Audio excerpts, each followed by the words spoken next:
तेरे हे सुधी वृंद এই ভাগবত को किए रचना करिथिले एवं केउ परिस्थिति रे रचना करिथिले व्यासदेव जी जेते बेले तांकर मन रे दुख आसिला केते बेले तांकर स्त्री कर नाय होछि श्रीया देवी गर्भ रे तांकर गोटे संतान खाए खांती तेरे 12 वर्ष पर्यंत श्रीया देवी गर्भ रे माने कोन से एक आत्मा स्थान पाइछि हेले जन्म हेउनी 12 वर्ष पर्यंत तेणु करी दिने व्यासदेव श्रीया देवी गर्भ सामने आंठू माड़ी करी दुई हाथ जोड़ी करे तांको निवेदन करी गर्भ स्तुति कले हे गर्भस्थ आत्मा तुम्हें किए से 12 वर्ष है मो पत्नी गर्भ में अछ अथच तुम्हें जन्म हेउन आजिकल माँ मैंने 10 मास गर्भ में धरुंट छुआटा केते कष्ट होता से माँ मान को ही जना एबे 12 वर्ष पर्यंत जदि गोटे छुआ माँ गर्भ में रहे ताहले से माँ को केते कष्ट न हेबो तेणुक व्यासदेव देखिले पत्नी दुख को एवं आंठू माड़ी कर गर्भ को स्तुति कले हे आत्मा तुम्हें किए से जन्म ही जाओ तुमर माँ केते कष्ट पाउछि जेते बेले एई भली भाबरे गर्भ स्तुति कले सुखदेव कहिले गर्भ रे जे थिले से होचंती सुखदेव जी से कहिले मु 12 वर्ष भेंडिया पुओ एबे मु युवक ही गलिनी मु जन्म हेबी केमिति मते लज्जा लागुछि तेणुक हे पिता मु आ जन्म हेबी अरे आश्चर्य कथा तू जदि जन्म हेबुनी तो माँ कौन बंचब जदि जन्म हेबी पिता मोर उलग्न अच्छी केमिति जन्म हेबी से व्यासदेव जी कहले ठीक अच्छे धन मु तो वस्त्र पठे दौची तू ताकू पिंधि करी जन्म हेबु कदली रे गोटे प्रसाद रूप रे माने वस्त्र पठे देले व्यासदेव सेटा को माँ गर्भस्थ करदेले श्रीया देवी तापरे कौपिन धारण करी सुखदेव जन्म हेले तो जन्म हेला क्षणी आ माया संसार रे रहिलेनी सीधा दौड़ी दौड़ी पड़ेले जंगल आड़ जेते दौड़ी दौड़ी पड़ौछंती व्यासदेव डाकुछंती ए धन ए पुओ अरे रह टिके रह जेते डाकिले भी आउ सुखदेव पछकु अनौ नहंती कि माँ कि बापा बोली माने मन भितरे डाकू नहंती कहू नहंती सीधा एक मुहा हेकर छुटी चलिले किछि दूर जीवा परे व्यासदेव जी माने गोटे घटना अच्छी से देवांगना माने स्नान करुथिले सरस्वती नदी रे उलग्न अवस्था रे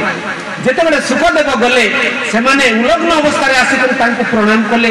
किंतु व्यासदेव जेते बेले पछे पछे सेही घाट पाखक पहुंचिले सेही देवकन्या माने तरतर हिकरी माने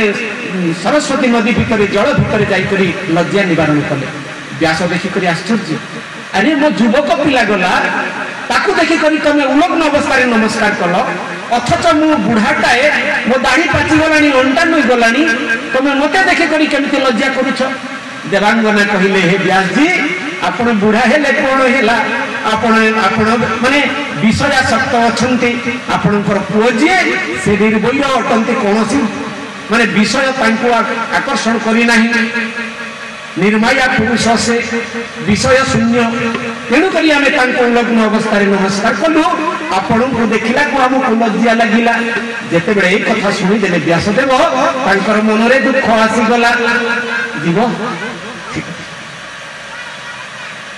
व्यासदेवकर मन रे दुख हैला आश्रम रे गाल रे हाथ दे कर बसी छथि व्यासदेव सेति बेले नारद आसी कर पहुंची गले श्रीमन नारायण नारायण नारायण श्रीमन नारायण नारायण नारायण श्रीमन नारायण नारायण नारायण श्रीमन नारायण नारायण नारायण लक्ष्मी नारायण नारायण नारायण श्री नारायण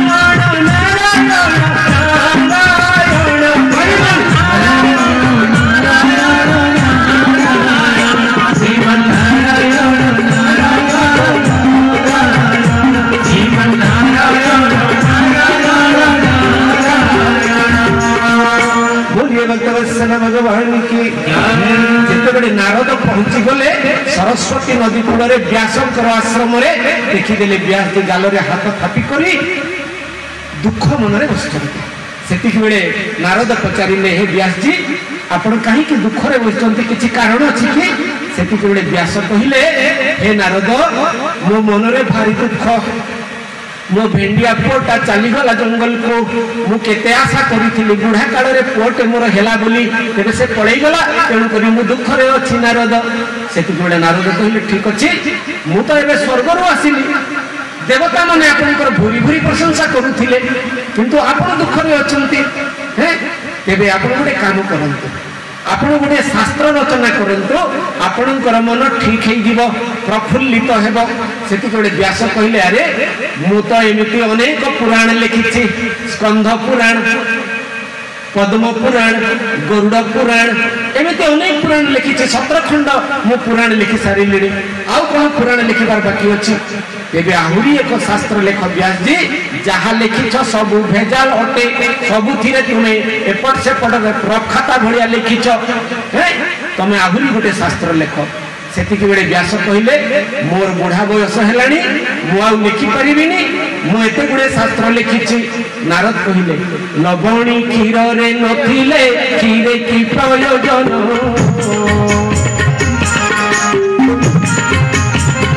रसहीन कथाटी यही गौरी वर्जन गोविंद गोविंद गोविंद जय राधे गोविंद गोविंद माधव मुरारी जय परम बोलिए भक्तवत्सल भगवान की हे व्यास जी तमे जो 17 खंड माने महापुराण लिखिलेनी बोली कहूछ सेटा कोन यथेष्ट हैला कि लवणी क्षीर रे नथिले क्षीरे की प्रयोजन कृष्ण रसहीन कथाटी सही परिवर्जन अर्थात जेउ क्षीर रे घृत हेबार उपादान नाही केवल धड़ा देखा जाउछि सेटा जेते क्षीर पीले कोन काम दबो पानी तो सब जदि लवणी हेबार उपादान नहीं घृत हेबार उपादान नहीं जो क्षीर रे ताले सेटा को क्षीर बोली कहिले कोन लाभ अछि ठीक सेही परी आपण जेते शास्त्र लिखिचंते सबुथिरे किछि किछि भूल रही जाईछि तेणु करी आपण एबे गोटे शुद्ध शास्त्र रचना करंतु जेउथिरे कि कोनोसी प्रकार माने भेजाल नथिबो एबे सेटा कोन भागवत भागवत लेख व्यास जी सेइथिरे तमर मनटा निर्मल हेई जीव प्रफुल्ल हेई जीव अच्छा मो एबे भागवत लिखिबी ए बुढ़ा बयस रे भाबी केते बेले लिखिबी केते बेले बयस तो मते आ साथ देउ नाही तेबे तमे जदी भागवत लिखिबा को मते कहूछ नारद गोटे काम करो मते गोटे लेखनकार पे जदि दियो से लेखनकार आसिले मु डाकिबी से लिखिबो एबे नारद पचारले ठीक अछि संसार में सबुठारु बड़ लेखनकार को आनी कर देबी तुमको से किए से गणेश जी तेरे गणेश को डाकी देबा से आसिले तमे डाकिबो से लिखिबो ठीक अछि आपण तो लेखक आपण तो डाकिबे व्यास रचना करिवे भागवत आपण ही ताकू डाकंतु गणेश आसिबे तेणु करी जेते बेले एई सूचना देले सेति की बेले व्यासदेव गणेश को स्तुति करुछंती बोलिए भक्तवत्सल भगवान के बंदई देव लंबोदरा पासंतु सबेनी तोरो पासंतु सबेनी तोरो पासंतु सबेनी तोरो पुथुर जठर सुंदर भगवान गुणेश्वर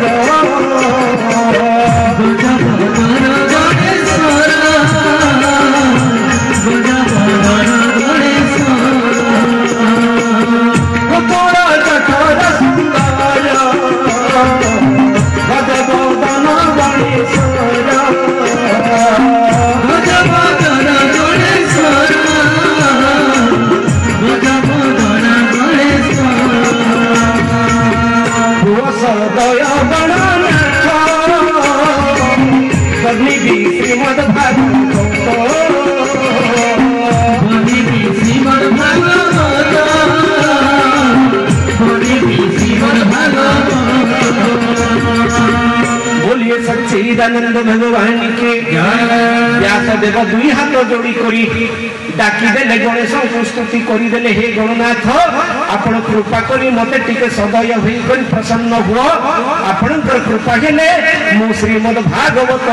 जनता जनार्दन हित पाई कल्याण पाई विश्वर मंगल पाई रचना करबा को चाहूची तुमे टिके मते सहाय्य कर एई बड़ी भाबरे व्यासदेव जेते बेले स्तुति करी देले संगे संगे गणेश आसी करी आविर्भाव होई गले सेठी सेति बेले गणेश को कहिले धन तू टिके भागवत रचना करिबु मु रचना करी मु डाकिबी तू टिके लिखि दबु बोलिए भक्तवत्सल भगवान की एबे कथा रहिला गणेश लेखिबा पई प्रस्तुत होउछंती एवं व्यासदेव जी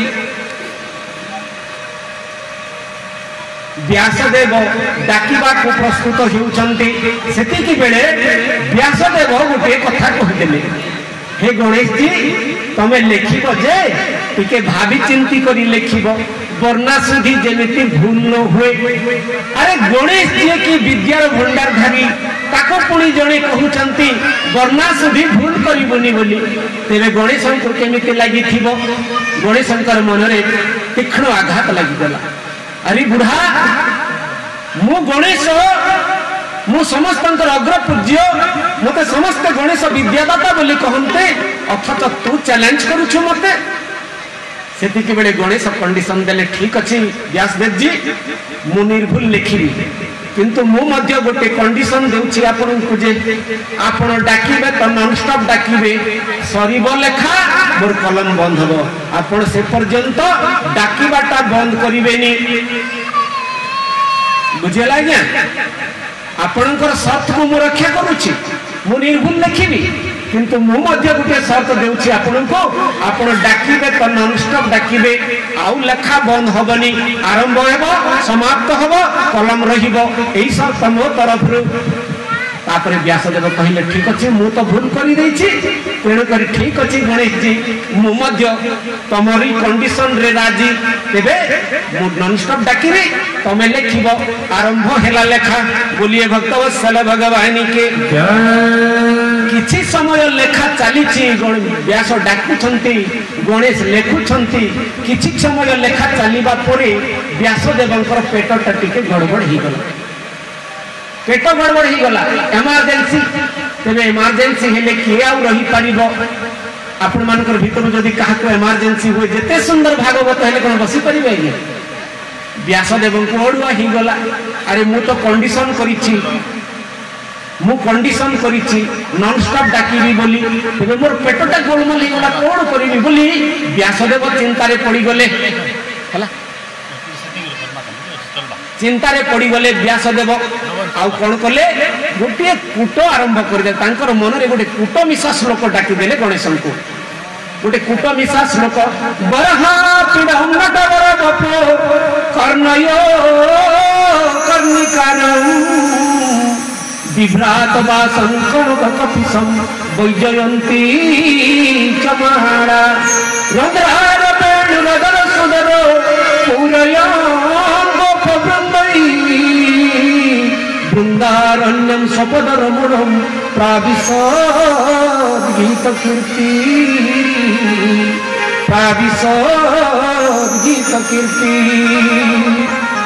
এই শ্লোকটা व्यासदेव डाकी देले गणेश को गणेश लेखा लिखुचंते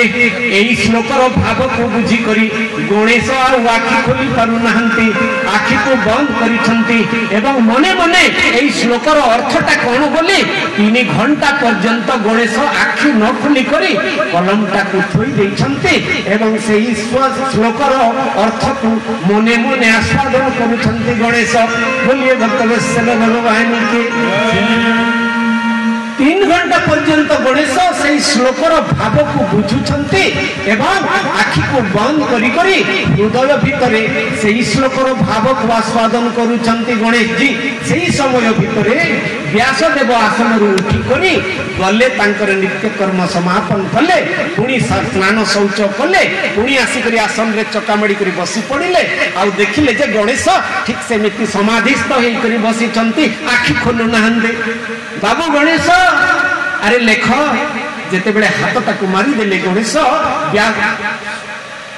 गणेशंकर व्यासदेव गणेशंकर हाथ मारिदेले गणेशंकर देहरे सेति गोटे गणेश सचेतन अवस्था को फेरी आसिले देखिले जे लेखा बंद ही जाइछि तेबे श्लोकर अर्थ कोन बरहापिडम नटवर बपो कर्णयो कर्णिकारम बरहापिडम मस्तकरे मयूर चंद्रिका नटवर बपो नटवर रूप नटिया रूप बरहापिडम नटवर बपो कर्णयो कर्णिकारम कनियर फूल दीटा कानरे सवा पाउछन्ते बरहापिड नटवर बपो कर्णयो कर्णिकारम विभ्रात वासम कनक कपिसम वैजयंती चमाड़ा पीत वस्त्र धारण करिछन्ते त्रिभंगिमा ठाणी ठिया हिचन्ते निपमूल रे एवं वैजयंती माला शोभा पाउछि वक्षस्थल रे एवं बेणुटा को अधर रे लगै देई करी मधुर मूर्छना रे बजै दउछन्ति जे तांकर सेई वंशीर मधुर मूर्छना रे गोपाल एवं गोपी माने तांकर चतुष्पार्श्व रे बेढी करी सेई मधुर मूर्छना को आस्वादन करुछन्ति बोलिए भक्तवत्सल भगवान के एई श्लोकर अर्थ को जेते बेले गणेश चिंता करुछन्ति प्रभुंकर सेई नटवर मदन मोहन रूप को आउ हृदय भीतर तांको बाहरी जीवाकु से चाहू नहंते आखि खोलू नहंते आखि जदि खोली दिए बाहर विषय जदि मोर आखि दृश्यमान हबो ताहले मो प्रभु मो अंतर रु बाहरी कर पड़े जिवे एटा भाबी कर गणेश आ आखि खोलू नहंते एई बली भाबरे 18000 श्लोक 12टी स्कंध 335 अध्याय रे भागवत समापन हैला व्यासदेव डाकिले गणेश जी लिखिले सेटा होची भागवत बोलिए आनंद कंद भगवान के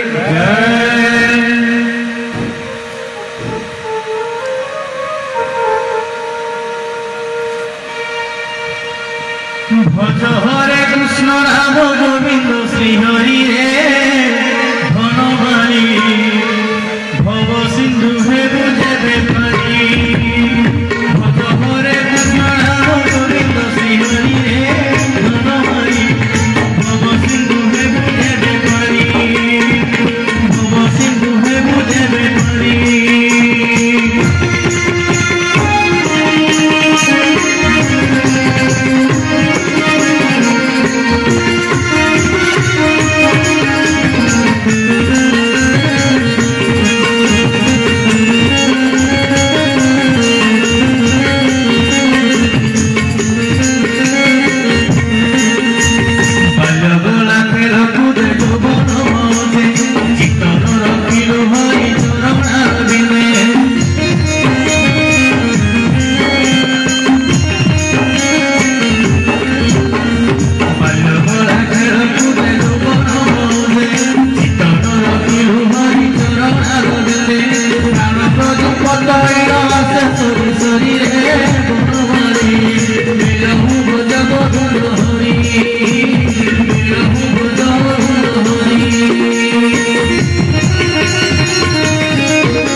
व्यासदेव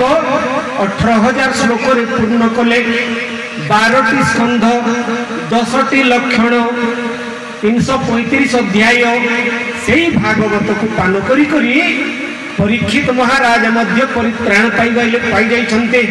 तेबे से परीक्षित किए से हमको जानिबा को हम परीक्षित किए। परीक्षित हेउछन्ते महाभारतर एक चरित्र अर्जुनंकर नाती एवं अभिमन्युंकर पुत्र से हेउछन्ते परीक्षित। तेबे परीक्षित जेतेबेले गर्भरे थान्ते उत्तरांकर अभिमन्यु तो आगरू युद्ध क्षेत्र में विनाश हेले जेतेबेले उत्तरार गर्भरे थान्ते परीक्षित सेही समय रे अश्वत्थामा ब्रह्मास्त्र निक्षेप कला उत्तरार गर्भ को सेही समय रे भगवान श्री कृष्ण तांको सुदर्शन चक्र उहाड़ करी गर्भ भितर पशि करी उत्तरार गर्भ को रक्षा करथिले। तेबे उत्तरा जेतेबेले जानिगला जे वर्तमान अश्वत्थामा ब्रह्मास्त्र प्रेरण करिछि बोली सेतिकि बेले विनय भाव रे भगवान कृष्ण को प्रार्थना करे। बोलिए भक्तवत्सल भगवान के विकले बेनी कर तोली हे राधा गोविंद डाकई रख बनो माली हे राधा गोविंद डाकई रख बनो माली हे राधा गोविंद डाकई रख बनो माली हे राधा गोविंद तोर शरण कली मुगी हे राधा गोविंद मोगर भोर भाव ग्राही हे राधा गोविंद मोगर भोर भाव ग्राही हे राधा गोविंद हे राधा गोविंद मोगर भोर भाव ग्राही हे राधा गोविंद एक भोर भीतरे छाऊ हे राधा गोविंद मोर जीवन पथे जाऊ हे राधा गोविंद मोर जीवन पथे जाऊ हे राधा गोविंद हे राधा गोविंद मोर जीवन पथे जाऊ हे राधा गोविंद। बोलिए सच्चिदानंद भगवान की। तेबे उत्तरा दुई हाथ जोड़ी करी प्रभु को निवेदन कले प्रभु मो तो एक मोर गर्भ को आउ रक्षा करबा पई किए से अछंती प्रभु आपण ही मोर गर्भ रक्षा करंतो कृष्ण को निवेदन करूछंती उत्तरा। तेबे आजिकाली रो मां माने केते गर्भपात करूछंती सेई कथा आपण माने टिके चिंता करंतो। सेई जीवर नारी प्रभु मो जीवन पछे जाऊ मोर गर्भ रक्षा ही यही कथा चिंता करी भगवान को निवेदन कले। तेबे से जहाँ भी हो आजिकल समस्या को आम पाखक आनी उत्तरा वंश रक्षा करने भगवान को निवेदन करुछंती प्रभु मोर गर्भ को आपण ही रक्षा करंतु। यही कथा को जड़े कवि भाव दियंते। बोली आनंद कंद भगवान के दरिद्र तुम्हें बड़ धनहीन रोजे धन भंडार महाप्रभु आत्म संहार महाप्रभु आत्म संहार महाप्रभु आत्म संहार महाप्रभु अपुत्र तुमके पुत्र स्वामीहीन रोजे प्राणनाथ महाप्रभु अंधर जे तुम्हें देखो महाप्रभु अंधर जे तुम्हें देखो महाप्रभु अंधर जे तुम्हें देखो महाप्रभु। बोलिए सच्चिदानंद भगवान के। उत्तरार यही आकुल निवेदन को भगवान स्वीकार करुछन्ते। उठीगला तांकर अजान लंबित बाहु फर फर हो उड़ीवा को लागिला पतित पावन बाना झर झर होई झरिवा को लागिला कृपा करुणार बारी एवं उत्तरा को रक्षा कली बोली भगवान हाथटा को टेकी देले। तापर प्रभु कोन कले सूक्ष्म रूप धारण करी उत्तरार गर्भ भितरे प्रवेश कले एवं सेई गर्भ भितरे थिबा छुआटा को परीक्षित को भगवान रक्षा कले बोलिए भक्तवत्सल भगवान के तेबे जहा को रखिबे अनंत कि करी पारे बड़ बड़िता एथि शास्त्र में विभिन्न प्रकार प्रमाण रहा जे भगवान जहाँ को रक्षा करती तो ताहाकु केही मध्य किछि तार उणा करि पारंती नाही बोलिए भक्तवत्सल भगवान के तापरे समय गड़ी गड़ी जाइछि महाभारत युद्ध शेष होइछि दुर्योधन आदि सप्त भाईंकर विनाश होइछि एवं पांडव पांच भाईंकर विजय होइछि एवं हस्तिना सिंहासन रे युधिष्ठिर राजा होइछन्ति एवं कुंती राजरानी होइछन्ति राजमाता सेति की बेले भगवान श्री कृष्ण विचार कले मु जो काम पई आसीथिली पांडव मानक पाखकु मोर तो सब काम प्राय सरी गला एबे मु विदाय नै करी द्वारका को चली जाए भगवान श्री कृष्ण विचार कले इका जेते बेले सब कर्म सरी गला पंच पांडव अनाथ पिला मानकु किछि सहायता करिबी बोली सब सुविधा हेई दिबा परे भगवान श्री कृष्ण जी ने विचार कले एबे तो एमानकर सब सुविधा हे गलानी मु चली जीवी द्वारका को जेते बेले द्वारका को जीवी बोली भगवान विचार कले से आसी करी प्रथमे निवेदन कले युधिष्ठिर को भाई युधिष्ठिर तमर तो सब सुविधा हे गला मु एबे टिके द्वारका जीवी मते तमे विदाय दियो सेति बेले युधिष्ठिर दुई आखि अश्रु गड़ी पड़िला एवं निवेदन कले प्रभु हे केशव तुम्हें आम दुख दिन में थिल अथच आज मु राजा हेली बोली तुम्हें मते छाड़ी कर चली जाउछ तुम्हें मो पई गोटे दिन कम से कम रुह भगवान स्वीकार कले एवं और युधिष्ठिर पई गोटे दिन रहिले जेते बेले गोटे दिन सरी गला भगवान विदाय नबा बेड़ा को पचारले युधिष्ठिर मु जाउछि तोर कोन दरकार अछि तू मागे सेति बेले युधिष्ठिर कहिले हे प्रभु हे केशव मोर जेमिति कोनोसी पाप कर्म रे मन न जाए धर्म छड़ा अधर्म को जेमिति मन न जाए मते सेही आशीष प्रदान कर तथास्तु बोली भगवान कहले तापरे भीम पाखो को जाई करी कहले भीम मु जाउछि मते विदाय दियो भीम कांदी पकैले कठोर हृदय वाला भीम हे प्रभु केशव तुम्हें चली जीव अरे मु कहा पाई युद्ध क्षेत्र रे हजार हजार सैन्य मानू को गदारे मारी तुमरी बड़ रे तो मु दुर्योधन जानू भग्न करी तुमरी आदेश रे तो मु जरासंध को निपात करी तेबे मोर साहा भरोसा तुम्हें कृष्ण तुम्हें आज चली जीव मु कहा पाई आउ भीम बड़िया माने मोर आउ मोर दर्प मु देखैबी तेबे तुम्हें चली जीव जदी ताहेले मो पाई गोटे दिन रुह भगवान ता पाई मध्य गोटे दिन रहिबे गला बेड़ा को पचारले भीम तते कौन दरकार मु जाउछि सेति बेले भीम कहिला प्रभु मते सब दिन पेट पूरा खाद्य मिलु थाउ एटा ही मोर निवेदन ठीक अछि तू जेते दिन बंची छु सब दिन तोर पेट पूरा आहार मिलु थबो तापरे गले अर्जुन पाखकु अर्जुन मु जाउछि मते विदाय दियो अर्जुन र आखि दुई धार अश्रु गड़ी पड़िला कांदी कांदी कोहरे तांकर कंठ रुद्ध ही गला कहि पारु नाहंती प्रभु तुमे तमरो युद्ध क्षेत्र रे गुरु तुम्हें तो मते सब विद्या शिखैछ तुमरी पाई मु गांडीव धारण करी महाभारत युद्ध रे विजयी पांडव रूप रे मोर माने मोर जस उठिथिला तेबे तुमे चली गले मु आ कहारी बड़ रे बड़ियान हेबे सखा सेति के बेले भगवान ताकु जमिति हेले बुझी देले गला बेड़ को ताकु पचारले तते कोन दरकार सेति के बेले अर्जुन कहिले प्रभु एई द्वापर युग रे जेमिति तमरी मोर सखा भाव थिला सेमिति जुगे जुगे मते सेई भावना प्रकाश करिवो सेई बर दियो।